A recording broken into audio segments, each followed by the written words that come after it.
Te han enseñado que el gobierno no puede obligarte a violar tu fe. Pero ¿qué pasa cuando la ley, diseñada por tus enemigos, te exige elegir entre tu Dios y tu vida? ¿Te arrodillarías en secreto o abrirías las ventanas de tu casa para que todo el mundo te viera rezar? Hermanos, hoy vamos a sumergirnos en una de las historias más icónicas y a la vez más brutalmente malinterpretadas de toda la Biblia: Daniel en el foso de los leones. El mundo secular la ha reducido a un cuento para niños, una fábula sobre ser valiente. Y muchos de nuestros hermanos protestantes la usan como un simple ejemplo de fe individual, vaciándola de su profundo significado litúrgico, profético y sacramental. Hoy vamos a pulverizar esas versiones superficiales. Vamos a caminar juntos hacia el corazón de un imperio pagano. Vamos a sentir la envidia venenosa de los conspiradores, la agonía de un rey atrapado por su propio orgullo, y la fe de acero de un hombre que prefirió ser devorado por leones antes que deshonrar a su Dios. Pero más importante aún, vamos a descifrar el código católico oculto en esta historia. Vamos a ver cómo la oración de Daniel humilla la idea de una fe puramente espontánea, y cómo su descenso al foso y su milagrosa supervivencia son una profecía viviente tan poderosa de la muerte y resurrección de Jesucristo que hará temblar los cimientos de la incredulidad. Prepárense, porque esta no es la historia de un hombre valiente, es la historia de un Dios poderoso. Para entender la fe de Daniel, primero debemos entender su grandeza y la envidia que provocó. Daniel no era un don nadie, era un exiliado judío, sí, pero se había elevado a la posición más alta del imperio más poderoso de la tierra, el imperio medo-persa.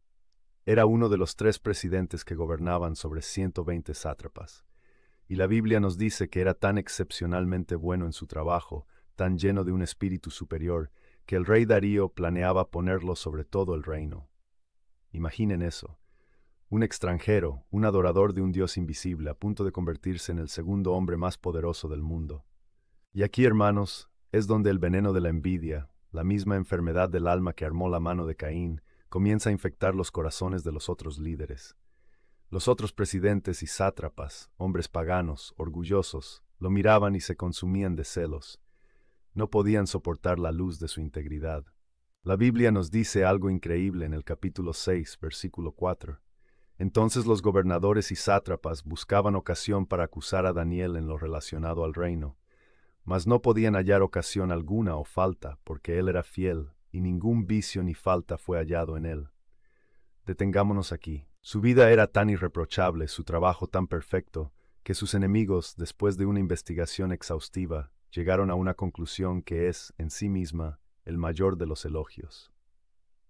Versículo 5. Entonces dijeron aquellos hombres: no hallaremos contra este Daniel ocasión alguna para acusarle, si no la hallamos contra él en relación con la ley de su Dios. ¿Se dan cuenta de la profundidad de esto? Su único punto débil era su virtud. Su única vulnerabilidad era su fidelidad inquebrantable a Dios. Así que decidieron convertir su mayor fortaleza en el arma para su destrucción.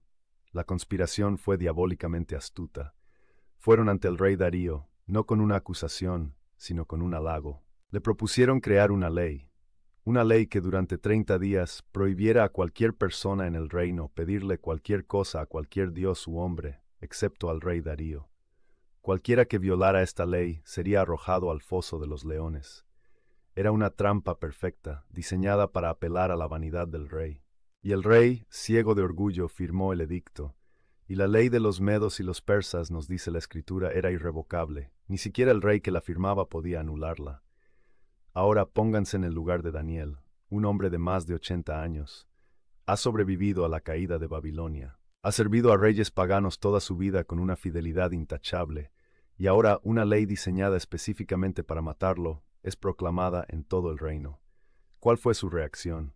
Y aquí, hermanos, es donde la historia nos desafía a cada uno de nosotros. ¿Qué habrías hecho tú? La tentación de la prudencia humana debió ser inmensa. Es solo por 30 días, podría haber pensado.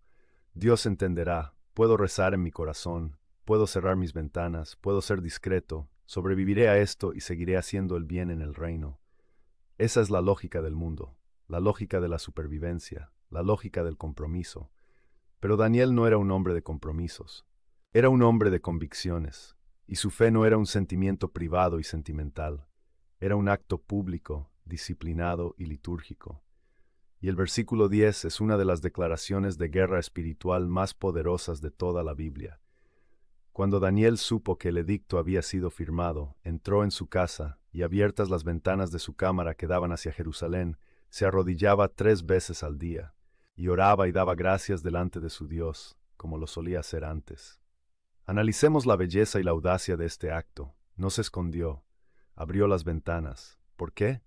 Para que todos lo vieran, para que el imperio entero supiera que su lealtad final no era al rey Darío, sino al rey del universo. No rezó cuando sintió el espíritu, rezaba 3 veces al día, una disciplina, una regla de vida, como la liturgia de las horas de nuestros monjes, como el Ángelus, una fe ordenada, no una emoción caótica, y no rezaba en cualquier dirección, rezaba hacia Jerusalén, hacia el templo destruido, hacia el lugar donde la presencia de Dios había habitado. Su oración no era un monólogo interior sin forma, era una oración litúrgica, direccional, comunitaria, unida a la historia de su pueblo. Qué bofetada a la idea moderna de que la fe es solo una relación personal sin ritos ni formas. La fe de Daniel era personal, sí, pero también era profundamente tradicional y comunitaria. Los espías, por supuesto, estaban esperando. Lo vieron, y corrieron a acusarlo ante el rey. Y aquí vemos la tragedia de un líder débil. El rey Darío, nos dice la Escritura, se apesadumbró en gran manera y resolvió librar a Daniel, y hasta la puesta del sol trabajó para librarle. El hombre más poderoso del mundo, atrapado por su propio orgullo, por su propia ley irrevocable. Pasó todo el día buscando una escapatoria legal, pero no la había, y al final tuvo que ceder. Con el corazón roto, dio la orden. Y le dijo a Daniel unas palabras que son una mezcla de fe pagana y desesperación. El Dios tuyo, a quien tú continuamente sirves, Él te libre. Y así, Daniel fue llevado al foso de los leones. Imaginen el terror de esa escena. No era un zoológico.